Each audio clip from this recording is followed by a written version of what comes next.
Hi all welcome back to my channel.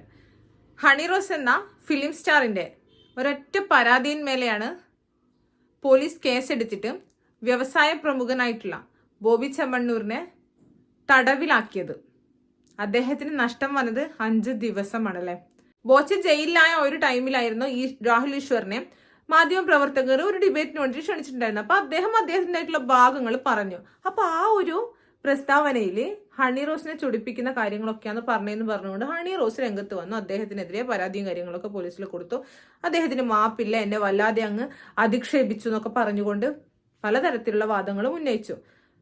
അന്ന് ഹണി റോസ് പറഞ്ഞ കാര്യങ്ങൾ എന്തൊക്കെയാണെന്നുള്ളത് വ്യക്തമായിട്ട് നമുക്കറിയാവുന്നതാണ്. ഇതിന് മുന്നേ തന്നെ ഞാൻ അതിനെക്കുറിച്ച് വീഡിയോ കാര്യങ്ങളൊക്കെ ചെയ്തിട്ടുണ്ട്. എന്നാലും അന്ന് ഹണി റോസ് പറഞ്ഞത് ഓർഗനൈസ്ഡ് ക്രൈം, അതുപോലെ എന്നെ ആത്മഹത്യയിലേക്ക് തള്ളിവിടുന്നു, തൊഴിൽ നിഷേധം, ലൈംഗിക പരാമർശം, ലൈംഗിക അധിക്ഷേപം, മറ്റു അധിക്ഷേപങ്ങൾ, അപായ ഭീഷണി, ഇതൊക്കെ രാഹുൽ ഈശ്വറിന്റെ ഭാഗത്ത് നിന്ന് രാഹുൽ ഈശ്വർ നേതൃത്വം കൊടുത്തിട്ട് സോഷ്യൽ മീഡിയയിലുള്ള ആളുകളൊക്കെ ഹണി റോസിനെ പരാമർശിക്കുന്നു എന്ന് പറഞ്ഞുകൊണ്ടുള്ള കാര്യങ്ങളൊക്കെ ആയിരുന്നു അന്ന് ഹണി റോസ് പറഞ്ഞിരുന്നത്. പക്ഷെ ആ ടൈമിൽ തന്നെ ഞാൻ അങ്ങനെയൊന്നും ചെയ്തിട്ടില്ല എന്ന് പറഞ്ഞുകൊണ്ട് രാഹുൽ ഈശ്വറും രംഗത്ത് വന്നിട്ടുണ്ടായിരുന്നു. നമുക്ക് എന്തായാലും രാഹുൽ ഈശ്വർ പറയുന്ന ആ കാര്യം ഒന്ന് കേൾക്കാം. അധിക്ഷേപമോ ഹണി റോസിനെതിരെ കാണിക്കുകയാണെങ്കിൽ ഞാൻ മറുവാദം പോലും പറയില്ല, ഞാൻ ജയിലിൽ പോകാൻ തയ്യാറാണ്. 2, ഹണി റോസ് വിമർശനത്തിന് അതീതിയൊന്നും അല്ലല്ലോ. ഹണി റോസിനെ വിമർശിക്കാൻ പാടില്ല എന്ന് എവിടെയെങ്കിലും ഉണ്ടോ? ആർട്ടിക്കിൾ 19 തരുന്ന ആവിഷ്കാര സ്വാതന്ത്ര്യത്തിന് ഡീസൻസിയും മൊറാലിറ്റിയും റീസണബിൾ റെസ്ട്രിക്ഷൻസ് ആണ്. ആ ഡീസൻസി എന്ന വാദഗതി ഹണി റോസിന് ആപ്ലിക്കബിൾ ആകണം എന്നല്ലേ ഞാൻ പറഞ്ഞത്. ഹണി റോസിനെ ഏതെങ്കിലും രീതിയിൽ ഹണി റോസിന്റെ ശരീരഭാഗങ്ങളെയോ മറ്റും മോശം പറയുന്ന എന്തെങ്കിലും നിങ്ങൾ ചൂണ്ടിക്കാണിച്ചാൽ എനിക്കെതിരെ നിങ്ങൾ ഇതുപോലും, അതായത് കേസ് കോടതി പോലും പോകണ്ട, എനിക്കെതിരെ നേരിട്ട് തന്നെ ജയിലിലിടണം, വിചാരണ പോലും കൂടാതെ ചെയ്യണമെന്നാണ് എന്റെ അഭിപ്രായം എന്ന് രാഹുൽ ഈശ്വറിന് അഭിഭാഷകനായ രാഹുൽ ഈശ്വറിന് അറിയാമെന്ന് തോന്നുന്നു. ഇങ്ങനെ കെട്ടിപ്പൊക്കി വെക്കുന്ന ഒരു കൃത്രിമമായ സാഹചര്യം സൃഷ്ടിച്ചിട്ടല്ലോ നമ്മൾ നിയമവ്യവസ്ഥയുമായി ബന്ധപ്പെട്ട ഒരു ചർച്ചയിൽ അങ്ങനെ ഒരു സാഹചര്യം ഇവിടെ ഇല്ല. വിചാരണ കൂടാതെ ജയിലിലിടാൻ ആർക്കും കഴിയില്ല എന്ന് രാഹുലിന് അറിയാം. പിന്നെ എന്തിനാണ് ഈ വൈകാരിക വിക്ഷോഭം നടത്തുന്നത് എനിക്ക് മനസ്സിലാകുന്നില്ല. ഇപ്പോ ഹണി തന്നെ പറയുന്നത് പബ്ലിക് പ്ലാറ്റ്ഫോമിൽ നടന്ന ഒരു അധിക്ഷേപത്തിൽ അവർ പരാതി കൊടുത്തു. എന്റെ റെസ്പോൺസ് ഒന്ന് ദയവായി ശ്രദ്ധിച്ചിട്ട്, അതായത് ഹണി റോസിനെതിരെ ഇത്രയും മാധ്യമങ്ങളിൽ ഞാൻ ചാനൽ ചർച്ചയ്ക്ക് പങ്കെടുത്തു. ഒരു മാധ്യമത്തിലെങ്കിലും ഹണി റോസിനെ വ്യക്തിപരമായി അധിക്ഷേപിക്കുകയോ ആഭാസം പറയുകയോ സെക്ഷലി കളേർഡ് റിമാർക്ക് എന്ന ആർട്ടിക്കിൾ BNSന്റെ 75ന്റെ താഴെയുള്ള 4ാം ഉപവകുപ്പിൽ വരുന്ന ഒരു കാര്യം എവിടെയെങ്കിലും പറയുകയോ ചെയ്തിട്ടുണ്ടെങ്കിൽ തീർച്ചയായും എനിക്കെതിരെ ശക്തമായ നടപടിയെടുക്കണം. ഞാനൊരു അഡ്വക്കേറ്റ് കൂടെയാണ്, ഞാൻ തന്നെ അത് വാദിക്കും. കാര്യം എനിക്ക് രാമൻപിള്ള സാറിനെയോ അല്ലെങ്കിൽ നമ്മുടെ മുകുൾ റോഹത്തെയോ ഒന്നും വെക്കാനുള്ള കാശില്ല, ഞാൻ തന്നെ അത് വാദിക്കും. എനിക്കതിൽ സന്തോഷമേ ഉള്ളൂ. ഇത്രയൊക്കെ പ്രശ്നങ്ങൾ നടക്കുന്ന അവസരത്തിൽ ഇത്രയും കോൺഫിഡന്റ് ആയിട്ട് ഒരാൾ പറയുന്നുണ്ടെങ്കിൽ, അതും പൊതുസമൂഹത്തിന് മുന്നിലാണ് ഹണി റോസിനെ വിമർശിച്ചത്, ലൈംഗികപരമായിട്ട് വിമർശിച്ചതെന്നുള്ള പരാതി ഹണി റോസ് പറയുന്നത്. അപ്പൊ അതേ സോഷ്യൽ മീഡിയയിൽ വന്നുകൊണ്ടാണ് ഞാനത് പറഞ്ഞിട്ടില്ല എന്ന് രാഹുൽ ഈശ്വർ പറയുന്നത്. അപ്പൊ ഇത്രയും നല്ല ആർജവത്തോടു കൂടി അദ്ദേഹം പറയണമെന്നുണ്ടെങ്കിൽ അദ്ദേഹത്തിന്റെ ഭാഗത്ത് തെറ്റില്ല എന്ന് തന്നെയല്ലേ നമ്മൾ കരുതേണ്ടത്. അപ്പൊ ഇത്രയൊക്കെ അദ്ദേഹം കോൺഫിഡന്റ് ആയിട്ട് പറയുന്നുണ്ടെങ്കിലും ബോച്ചയ്ക്കെതിരെ പരാതി നൽകിയിട്ട് ബോച്ചയെ ഇപ്പോൾ തടവിലിട്ടില്ലേ. അപ്പൊ അതേ രീതിക്ക് തന്നെ രാഹുൽ ഈശ്വറിനും ശിക്ഷ കിട്ടും എന്ന് തന്നെയാണ് നമ്മൾ കരുതിയത് അല്ലേ. അഭിപ്രായ സ്വാതന്ത്ര്യം എന്ന് പറയുന്നത് നമ്മുടെ ഇന്ത്യൻ കോൺസ്റ്റിറ്റ്യൂഷനിൽ ഉള്ളതാണ്. പക്ഷെ അതൊന്നും ഇവിടെ മുഖവിലക്ക് എടുക്കില്ല എന്നൊക്കെ പലതരത്തിലുള്ള അഭ്യൂഹങ്ങളും പരന്നിരുന്നു. പക്ഷേ പോലീസിന്റെ ഭാഗത്തു നിന്നുണ്ടായ നടപടി എന്ന് പറയുന്നത് ഹണി റോസ് ഇപ്പൊ നൽകിയേക്കുന്ന പരാതിയിന്മേല് ഒരിക്കലും രാഹുൽ ഈശ്വറിനെതിരെ നടപടി എടുക്കാനുള്ള വകുപ്പുകൾ ഇല്ല എന്ന് തന്നെയാണ്.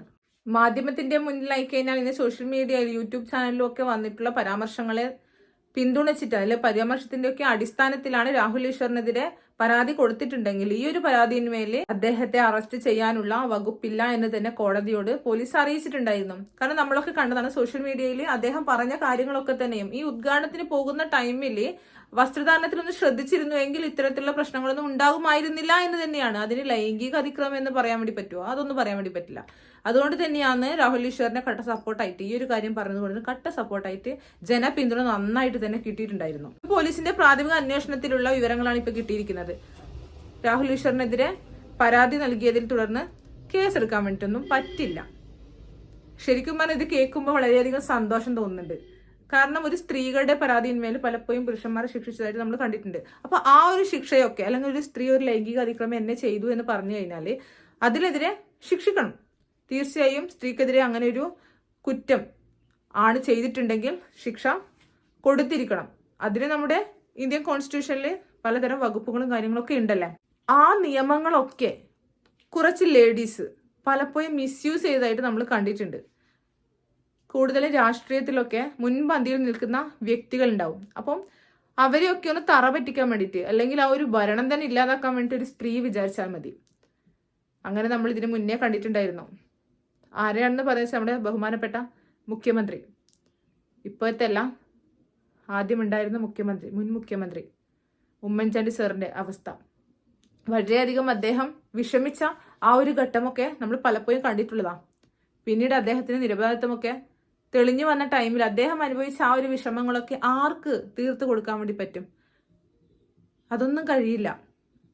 അതുപോലെ തന്നെയായിരുന്നു ഇപ്പോൾ നമ്മുടെ ആക്ടറായിട്ടുള്ള നിവിൻ പോളിയെ കുറിച്ചൊക്കെ ഒരു ലേഡി പീഡിപ്പിച്ചു എന്ന് പറഞ്ഞുകൊണ്ടൊക്കെ പരാതി കൊടുത്തു. അതൊക്കെ അങ്ങ് ഇല്ലാതായി. കാരണം ചില ലേഡീസ്, കുറേ ആളുകളുടെ കേസുണ്ട്, ഞാനിപ്പോൾ പെട്ടെന്ന് ഓർമ്മ വന്ന് പറഞ്ഞേ ഉള്ളൂ.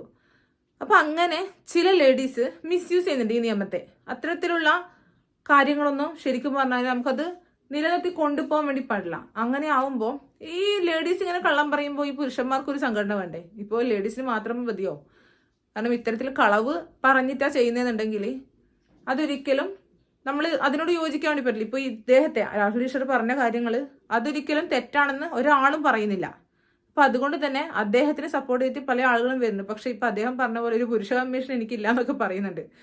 ഇങ്ങനെയാണെന്നുണ്ടെങ്കിൽ ഇതേപോലെ സ്ത്രീകൾ പോകുന്നുണ്ടെങ്കിൽ ഒരു പുരുഷ കമ്മീഷൻ തീർച്ചയായും രംഗത്ത് വരും. ജെൻഡർ വ്യത്യാസത്തിൽ നമ്മൾ ഓരോന്ന് തീരുമാനം എടുക്കുമ്പോൾ ഇപ്പൊ പുരുഷന്മാർ എന്ത് ചെയ്യും? ഇങ്ങനെ കള്ളപ്പരാതിയും കാര്യങ്ങളൊക്കെ കൊടുത്തു കഴിഞ്ഞാൽ അവർക്കെതിരെ സംസാരിക്കാൻ വേണ്ടി ആരെങ്കിലും വേണ്ട, ഒറ്റക്ക് അങ്ങ് പെരുതണ്ട. ഇപ്പൊ രാഹുൽ ഈശ്വറിനെ പോലെയുള്ള ആളായതുകൊണ്ട് അദ്ദേഹം അഡ്വക്കേറ്റ് ആണ്. അപ്പൊ അതുകൊണ്ട് തന്നെ അദ്ദേഹത്തിന് നിയമത്തിന്റെ എല്ലാ വശങ്ങളും അറിയാം. ചെയ്ത കാര്യം എന്താണെന്നും, അല്ലെങ്കിൽ ഞാൻ ചെയ്യാത്ത കാര്യത്തിന് ശിക്ഷ എനിക്ക് അനുഭവിക്കേണ്ടി വരും, അപ്പൊ അതിനെ എങ്ങനെ എനിക്ക് തടയണം എന്നുള്ള കാര്യങ്ങളൊക്കെ രാഹുൽ ഈശ്വറിന് അറിയാം. അതുകൊണ്ട് തന്നെ അദ്ദേഹത്തിന്റെ അടുത്ത് ഒരു കളിയും വില പോകില്ല. കാരണം അദ്ദേഹം പറഞ്ഞിട്ടില്ല, ചെയ്തിട്ടില്ല എന്നുള്ളത് തനി ആവർത്തനം പോലെ അദ്ദേഹം പറയുന്നുണ്ടെങ്കിൽ അത് തന്നെ അദ്ദേഹത്തിന്റെ കോൺഫിഡൻസ് ആയിട്ട് അദ്ദേഹം വെക്കുന്നുണ്ടെങ്കിൽ അദ്ദേഹം തെറ്റ് ചെയ്തിട്ടില്ല എന്ന് തന്നെയാണ്. കാരണം അദ്ദേഹം ലൈംഗിക അധിക്ഷേപമൊന്നും ചെയ്തിട്ടില്ല. ലൈംഗിക ചൊവ്വയോടെ അല്ലെങ്കിൽ ലൈംഗികമായിട്ട് അധിക്ഷേപിച്ചിട്ടുണ്ടെങ്കിൽ അദ്ദേഹത്തിന് ശിക്ഷ കിട്ടും. ഇതിപ്പോ അദ്ദേഹം അങ്ങനെ ഒന്നും ചെയ്തിട്ടില്ല. അതിപ്പോ പോലീസിനും കൂടിയിട്ട് മനസ്സിലായത് കൊണ്ട് തന്നെ അദ്ദേഹം ഇപ്പൊ സേഫ് ആണ്.